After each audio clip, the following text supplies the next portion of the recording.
একটি ছোলার ডালের ওপর ফুটে উঠল মুখ্যমন্ত্রী শুভেন্দু অধিকারীর অবয়ব। সূক্ষ্ম নিপুণ হাতের কাজ প্রমাণ করিয়ে দেয় শিল্পীর শিল্পত্ব। নদিয়ার রানাঘাট রামনগরের বাসিন্দা মানিক দেবনাথ, তিনি বরাবরই শুভেন্দু অধিকারীর ভক্ত। গত 4 মে রাজ্যে পালাবদলের পর মুখ্যমন্ত্রীর আসনে বসেন শুভেন্দু অধিকারী। শিল্পী মানিক দেবনাথও আত্মবিশ্বাসী ছিলেন শুভেন্দুর জয়ের ব্যাপারে। বিজেপি জয়লাভের পর শুভেন্দু অধিকারীকে গোটা দেশের মানুষের কাছে তুলে ধরতে তিনি শুরু করলেন তার শিল্পকলা। একটি মাত্র ছোলার ডালের ওপর ফুটিয়ে তুললেন রাজ্যের নবম মুখ্যমন্ত্রী শুভেন্দু অধিকারীর অবয়ব। তাতে আমার একটা বিশ্বাস ছিল শুভেন্দু অধিকারী জিতবে। তারপর গণনার শেষ হওয়ার পরে আমি ছবিটা ধরি, মানে আমার এত আত্মবিশ্বাস ছিল যে উনি এবার চিফ মিনিস্টার হচ্ছেন। যাক, আমার ভাবনা চিন্তার সাথে আজকে মিলে গেছেন।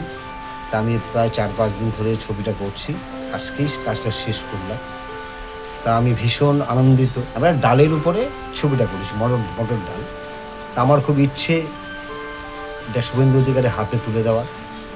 মাননীয় চিফ মিনিস্টার যদি আমাকে সেই সুযোগটা করে দেন, আমি ওনার হাতে এটা তুলে দিতে চাই।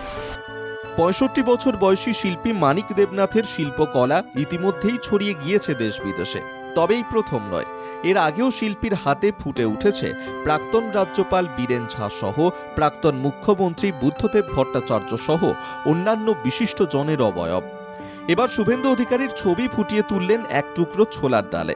স্বাধীনতার পর এই প্রথম রাজ্যে ক্ষমতায় বিজেপি, তাই এই সময়কে স্মরণীয় করে রাখতে শিল্পীর অভিনব প্রয়াস।